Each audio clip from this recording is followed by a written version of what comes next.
Alright, Shalom, Shalom. It's Player Tazdak, bringing the part 2 for the Passover service, which is also the Sabbath, 14th day of the month Abib, right? Which means fresh ears of corn or green ears, right? Now, the Passover Spirit of Yahweh Shem Yahweh Shai. Gonna go back to the Bible Hub commentary, right, and see where the Spirit moves us, right. Now,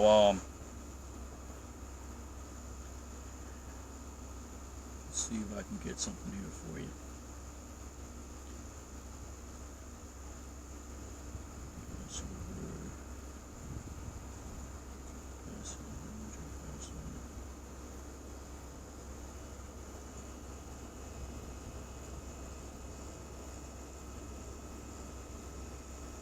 So actually, let's start with that, getting the meaning behind the word Abib, right, which is in the ancient Paleo-Hebrew, Abiyab, right.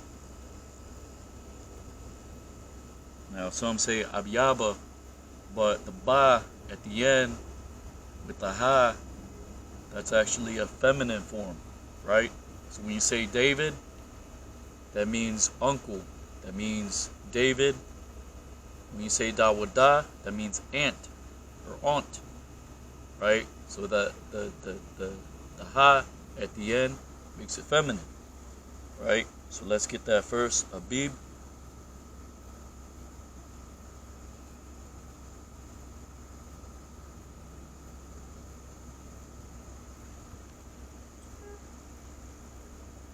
So this is Deuteronomy 16:1. Observe the month of Abib. Celebrate the Passover to the Lord your God, because in the month of Abib, the Lord your God brought you out of Egypt by night. Right? So now let's go to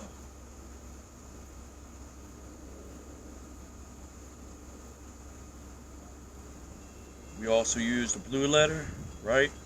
Now you can't always go off etymologies, right? You have to compare and contrast various of the Hebrew words, right? Now, so Abib in the Blue Letter Bible.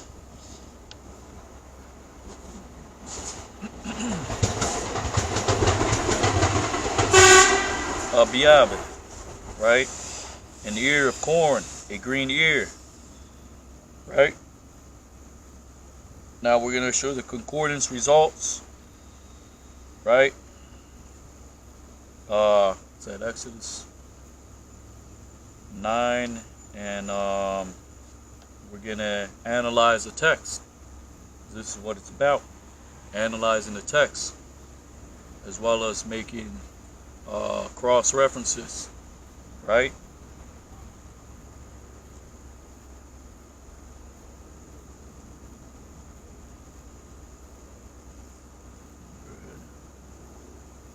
So Exodus 9:1, and I don't think actually, let me get this one.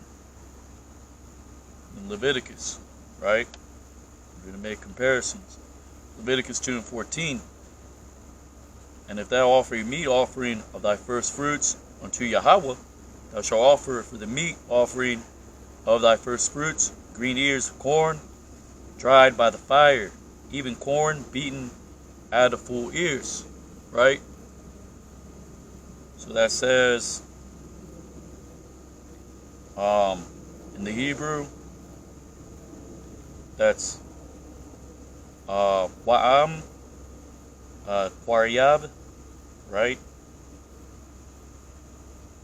And I'm saying the words without the whole text, because if you say, for example, what is spoken is not necessarily what's going to be recorded in text, right? Because what's recorded in the text, it shows you the order of the things that were spoken.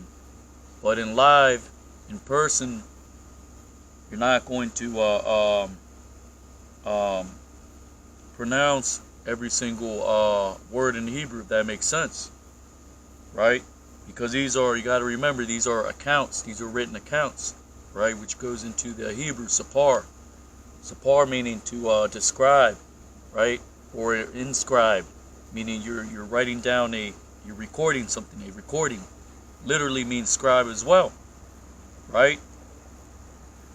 So there's recorded accounts, and then there's in-person speech, right? So now I'm reading it as in the in-person speech, right? As if I'm speaking to you, right? So Wa'am, Qaryab, right? And if you bring near, right? Qarab means to bring near. It also means within, right? Manach, right? That means offering, right? That means an offering. Bakarium la Yahweh, or your first fruits to Yahweh, right? Abyab, right? That's talking about the green ears of corn, right? So not only does it mean the month of Abib, it also means green ears of corn, right?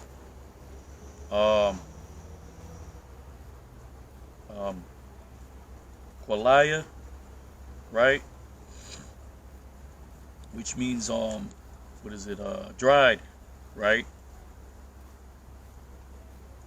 Or what is it? Parched, right? Also, harab means parched as well, right? Which is where you get the word harab, right? It means if you describe a drought, you're describing harab, right? Because it's a parched land, right? Now Nagab also means south, but it also means parched land, so it depends on the context that you're using it in, right? Now Ba'ash, right, and fire, right? Garash, right? Which is garash in the Hebrew means thrust out, something thrust out. For example, the Israelites thrust out the inhabitants of the land. But also the same word that is used for a divorced woman, ma garash, right? One that is thrust out, right, by being divorced, right? Karamal, right? So that's going into 4 ears, right, of corn, right? Karabatha, Qaryab-atha, right? Which you bring near an offering. Manach, Bakaryaka, right?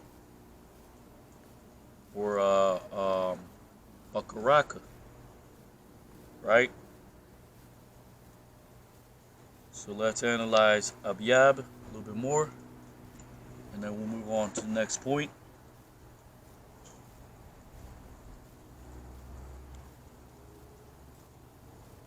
Let's go to the what is it?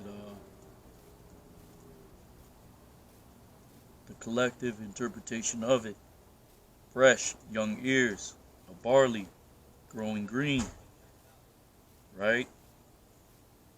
Which is why it's called Leviticus 2:14, green ears. Not necessarily ears, it just describes something green, fresh, right? And that's it for that. And moving on to the next point. So yeah, you have the new moon. You have the 7th day, which is the Sabbath. 14th day is the Sabbath as well, right? Now we can look into that on the Leviticus 23.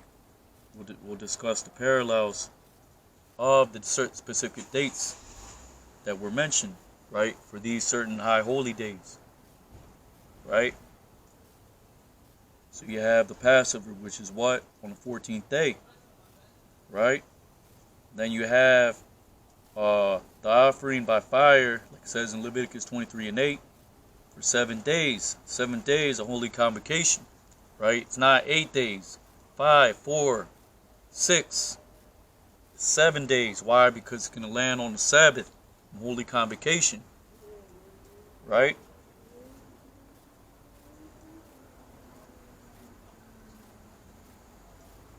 Right, so let's see Leviticus 23:8. Let's see if we can analyze that a bit. Leviticus 23:8. The power spirit of Yahweh Hashem Yahushai, Hashem Kakudash. And so I have this website here, michanmamre.org, where you can use the you can give various I'm not sure if you can see it there. But it's called MECHON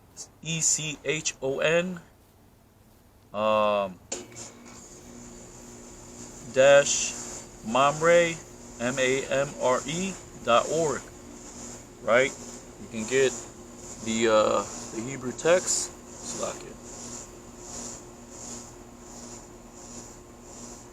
in the Old Testament and the English next to it, right? For those of you that are going into the Hebrew, which you should go into the Hebrew. Now, it said Leviticus 23.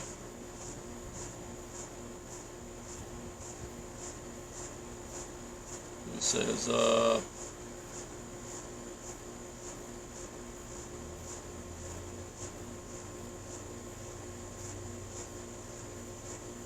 actually, let's go back to the well, we'll read it. It says Leviticus 23 and 3. 6 days shall work be done, but on the 7th day is a Sabbath of solemn rest and holy convocation.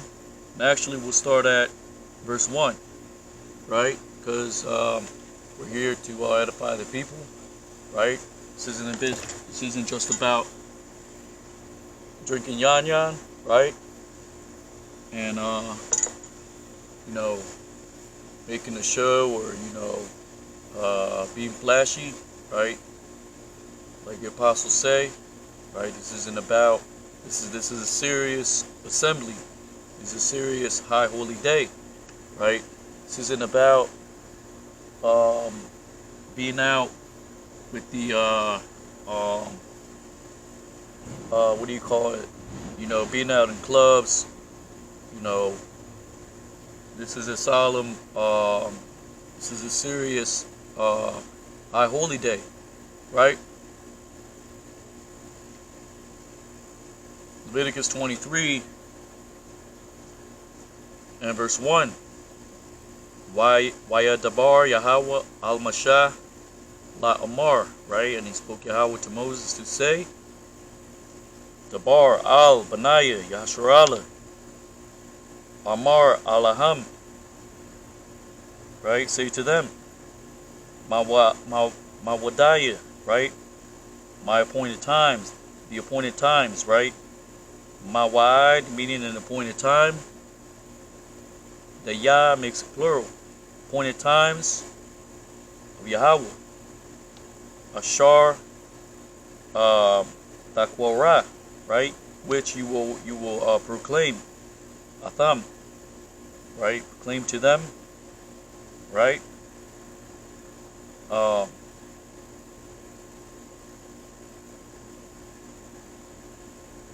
Right, which is to them is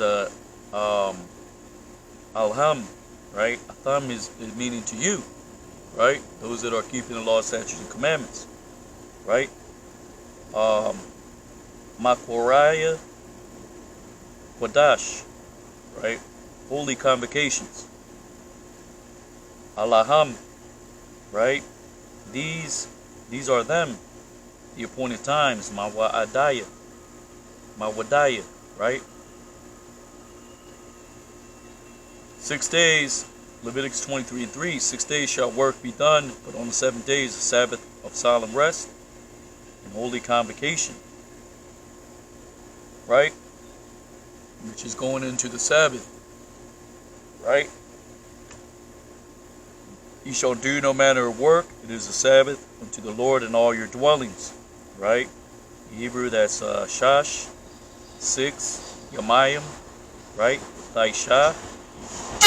You will do work, right? Mala'ak, right? Now that has a ha next to it, but when you're speaking it, right? All these, the extra, they're not necessary, because when you're in person, for example, if you're addressing a female, you're gonna address her, and she's gonna know that you're addressing a female, right? But in text, you're writing a letter, you write it so it's properly addressed to that person, right? So, like here, let me check on this lamb.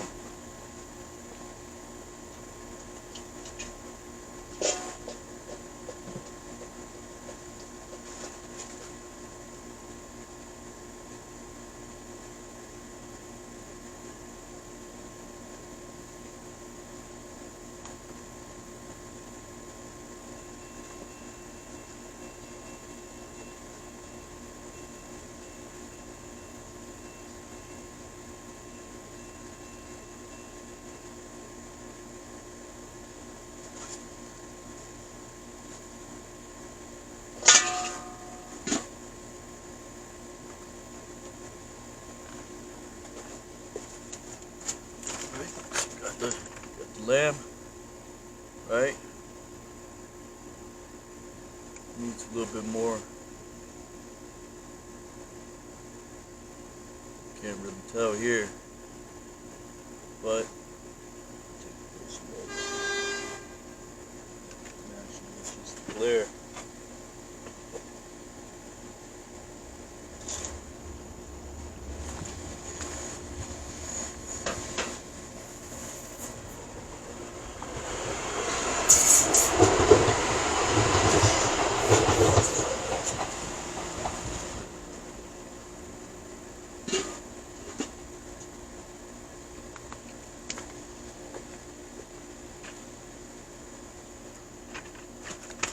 Alright, anyways, we're at the 18-minute mark. It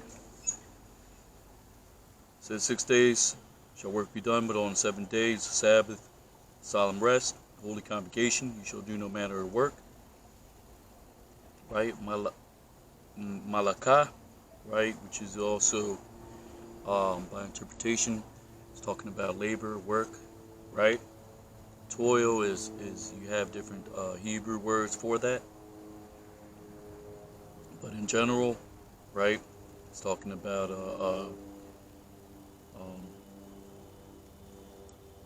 actually, let's get that real quick. Labor or work. Just type in work. Right? I'm going to show you some of the parallels. Right? You have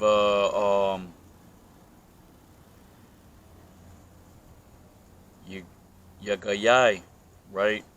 Which is talking about wearisome toil, right? Now I just went to the Blue Letter Bible, I typed in work.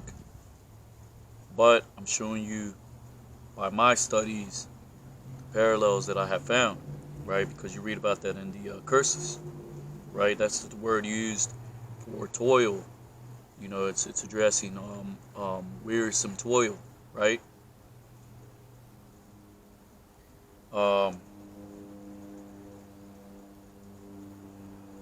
You also have Yatazar, right, which is talking about something framed either by the imagination, right, or a framed work. For example, in the creation, right, Yahweh Bashem Yahushai, right. Let me get that real quick. He Genesis 6 and 5, and God saw that the wickedness of man was great in the earth, and that every imagination, the thoughts of his heart, was only evil continually. Right? So there's something to imagine, exactly what it says, an imagination. Right? And Genesis 8 and 21, right? The Lord said he would not curse the ground anymore for man's sake. Right? After Noah came out of the ark, right? Which is by the interpretation and enclosure, right? Just when for example, when the Most High God, he rent the heavens to have rain descend from the skies, right? In the Hebrew, that's arabah, right? Which is a interweaving of the heavens, right? You have a weaving work, which is this. This is a weaving work. This is just an example, but that's a weaving work, right? The heavens being rent, right? This is an example of the heavens being rent, a woven work, the Most High opening it, right? Through his word, at his command, right? That's our rabbah. But the point is, Deuteronomy 31 and 21, that's talking about imagination, right? Man's imagination, right? Scriptures say that let's see if I can get that real quick. Speaks about an evil suspicion having overthrown the thoughts of many, right? So this isn't about an evil suspicion, right? It's about thus saith the Holy Bible, right? You got the Hebrew drip, right? Not to brag or boast, Most High, Wadi Yahweh Shem Yahushai, right? For letting us rejoice in this day, right?